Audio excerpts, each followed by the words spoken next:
Coming up on this edition of the Center of It All, we kick off our spring special on local wineries with a tour of Happy Valley Vineyard and Winery.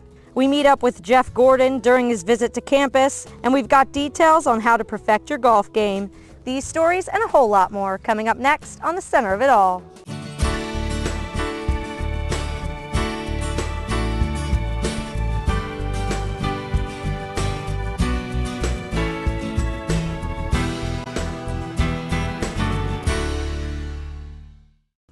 Hello and welcome to the Center of It All. We kick off our spring wine tour at the largest vineyard in Happy Valley. The vineyard at Happy Valley Winery is not your typical commercial vineyard. Owner Elwyn Stewart and his wife do all they can to make their vineyard as green as possible. We figure that on an average we generate about 70 to 80% of our power needs with this photovoltaic system that's on top of the winery up here. Sustainability is the name of the game. From the compost of all winemaking waste to even the orientation of their vineyard. We compost pretty aggressively, and all of the compost, the finished compost, then goes back on the vineyard. So we're using a natural form of fertilizer instead of buying commercial fertilizers. The vineyard itself is kind of sustainable because of its orientation.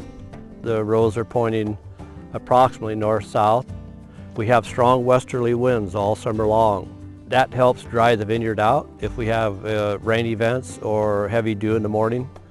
So right away you're using less pesticides to control fungal diseases and in some cases even insects.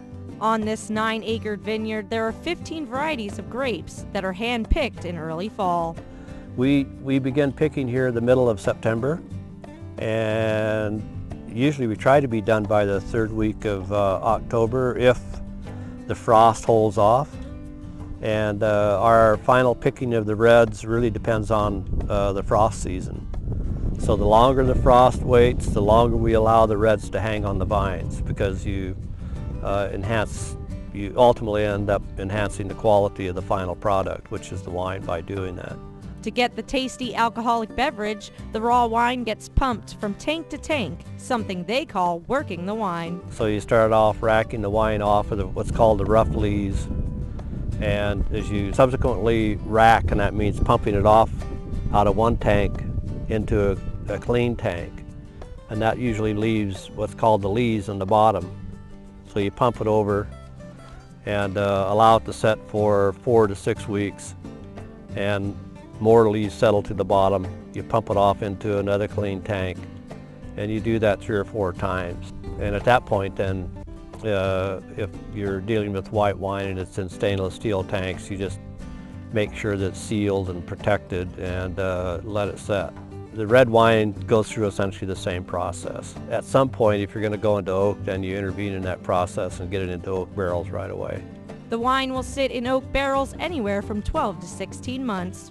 From there, the wine is bottled in-house and ready for purchase.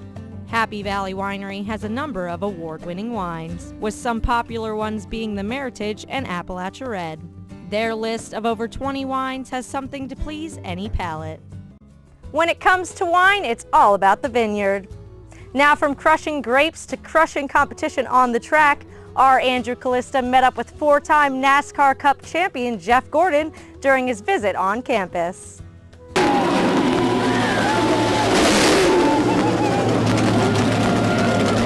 Not just looking for sprinkles or to get a cherry on top, the Rainbow Warriors stopped by the creamery to promote a special Nittany Lion paint scheme for his legendary number 24 ride, and yes, fans were anxious to get a glimpse. The Chevrolet SS features the official Penn State blue, and even Gordon himself will don the Nittany Lion on his helmet and fire suit, something that has alumni roaring with excitement. I like the blue, the different shades, how it's white and obviously Penn State colors. It's not too flashy or anything, it's subtle, kind of like how Penn State is with their blue and white. As long as the car stays clean and out of trouble, it'll be pretty sharp in victory lane, I think.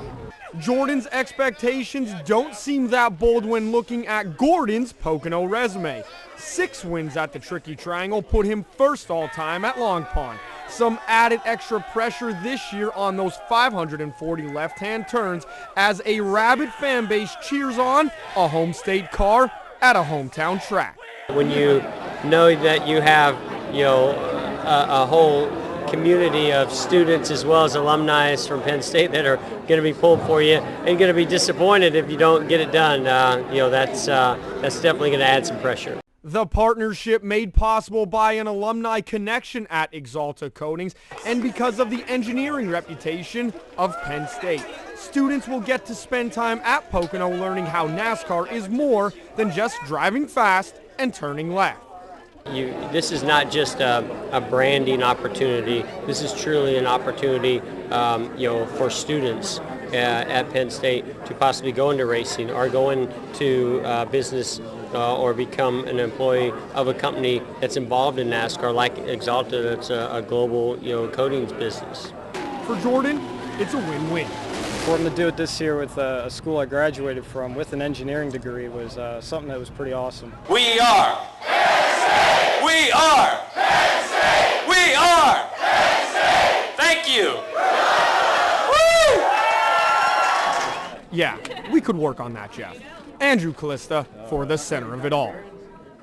When we come back on the Center of It All, Andrew Callista is analyzing his golf game. Let's see how he does.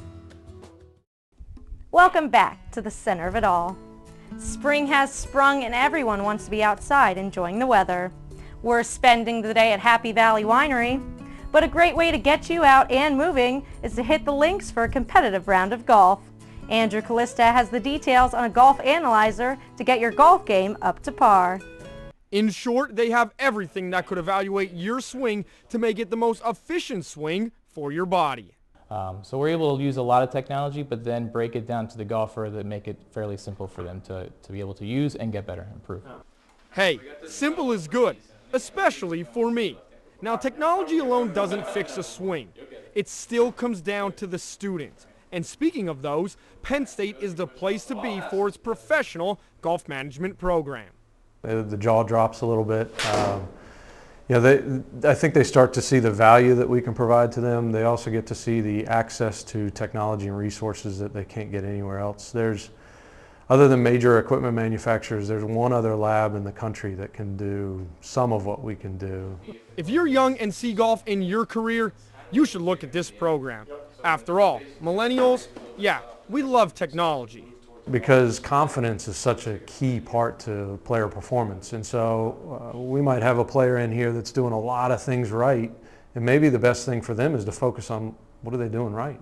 So these technologies, if they can help us understand better what's going on and therefore improve player performance at a faster rate, that'll help us overcome any of our concerns because people are seeing that they're getting better faster.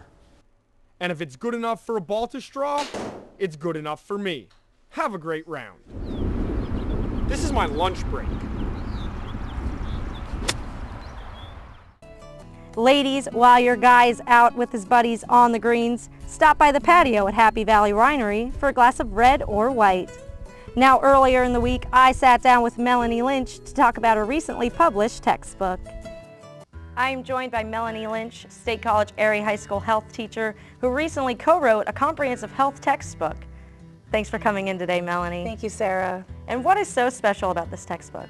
I think what is special about it is, first of all, it's brand new, so it has a lot of topics that we haven't seen in health books before, like e-cigarettes and things like that, but it's a hands-on health textbook, meaning there's curriculum within it, it's skills-based, it's focusing on decision-making, goal-setting, advocacy, just some of the national standards. So it's not just meant for the kids to read it and answer questions at the back of the book. There are literacy strategies in there, so it's a great book to get kids to kind of dive in, get the information, but then figure out how they're going to use that material in their real world. Great. And you are the president-elect of the PA State Association for Health, Physical Education, Recreation, and Dance. You go around the country, you talk to teachers, and you bring this textbook up. And what kind of feedback have you been hearing from these teachers? The teachers, it has been, I can't believe the amount of overwhelming response the teachers have given. I think they want a textbook that's going to help them guide their lesson plans, get their students more health literacy. The lesson plans are fun, so I think when I'm presenting them, they can see that lesson is actually going to work in their classroom. So they kind of, as soon as I'm done presenting, they kind of run over to the publisher and want their free copy. So I think it's going to do really well. And why did the publishers of this textbook want your input on it as a teacher? Well, first of all, I know my main editor used to be an English teacher, so he understands the classroom, but that was the whole unique process of writing this book. They were the experts of publishing, but they would give us material and try to guide us, and we as the teachers would say, I don't think that's going to work, or can we change this? And they were so open to it. So the project just morphed a lot, and it was back and forth. It was a really collaborative effort, and Goodhart Willcox is a great publisher, so the book looks fantastic, and I think using it in my own classroom, they sent me copies. I know it's working, and I really, really love the book. Great. And other than co-writing a textbook for your classroom, you're also a pretty unique teacher. You are a roller derby girl, and do you think that you set a good standard and you're a good role model for your students? Well, I won't divulge my age on this stage, but I will say I'm the oldest roller derby girl in our league, and probably the oldest that I come in contact with. And I think it shows fitness at any age, not afraid to fail at doing something new, just going outside of your comfort zone. And yeah, they just think it's really interesting that I'm calm by day, but want to knock into girls and knock them off their wheels at night. So it's great exercise, and I want to be a good role model for my kids. Well, you do some great things for the community, and thanks for coming in today, Melanie. Teaching our youth healthy habits is so important, and maybe you're looking to get healthier by eating right. Well, stay tuned, because when we come back on the center of it all, Mel is cooking up a vegetarian meal packed with protein. Welcome back to the center of it all. We're here at Happy Valley Vineyard enjoying the beautiful scenery. Now, some studies suggest that some ingredients in red wine may help lower cholesterol. If you're looking to lower your cholesterol, Mel has got a recipe that swaps out meat without losing out on protein. I love lentils. Lentils are legumes. Legumes are nothing more than the dried seed pods of beans, peas, and lentils. Lentils come in a variety of colors, and they pack a lot of protein. They pack so much protein that people all over the world use them to make meatless meals. And that's what we're going to do today. Let's get started.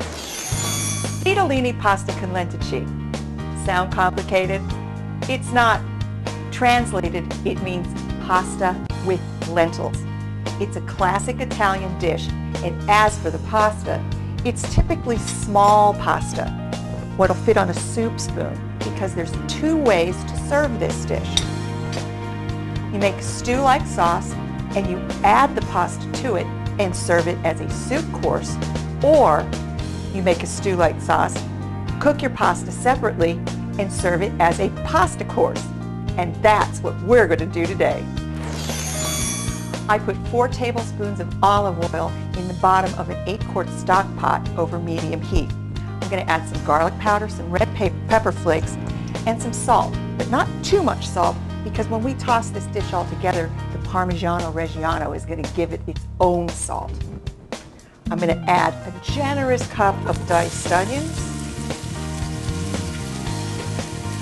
about a cup of carrots, and about a half a cup of celery.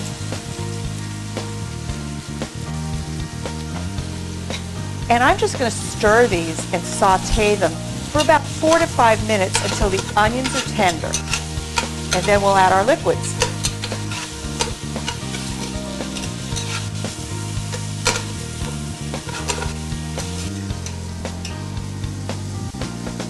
My onions are tender, my carrots are softening. I'm just going to add my lentils. I'm using brown lentils today because they're the easiest ones to They're the easiest ones to find in the grocery store, but you can use any color you want. So they're stirred in, coated in the olive oil. I'm going to throw in 2 bay leaves, 3 cups of chicken stock, Feel free to use vegetable stock if you really want to make this dish vegetarian. And 4 cups of crushed tomatoes, and I hand crushed these in a bowl. They started out as whole tomatoes. I'm going to increase my heat and bring this to a simmer, and then I'm going to cover the pot and I'm going to let this simmer gently for an hour and a half until the lentils are cooked through and they've absorbed a lot of the liquid.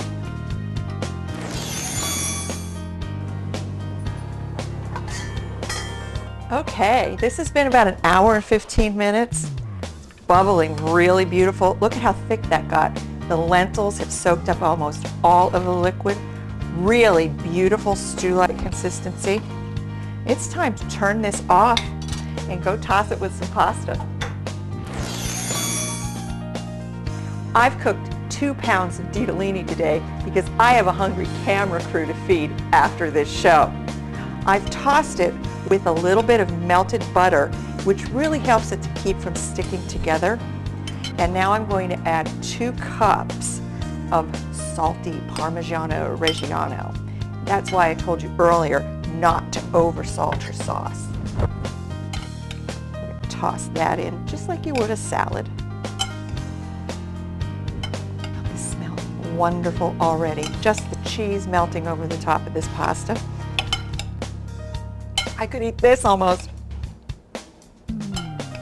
And now I'm going to start ladling in my lentil sauce. And I'm going to start with about 4 cups. You don't want your pasta drowning in sauce. You just want it evenly coated. Take the bay leaves out as you find them. Let's start there. And again, I'm just going to gently toss this, kind of like meat sauce, only without the meat.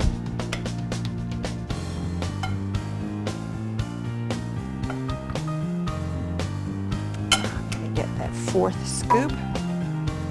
The other thing you can do with this sauce, it freezes fantastic. So you can make a big pot of it or a double batch of it and freeze it in portions that you can have on hand all year long or all winter long.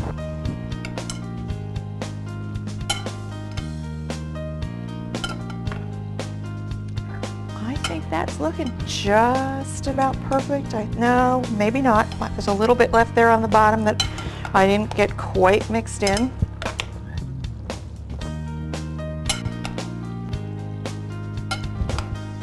This is just about ready to plate and serve.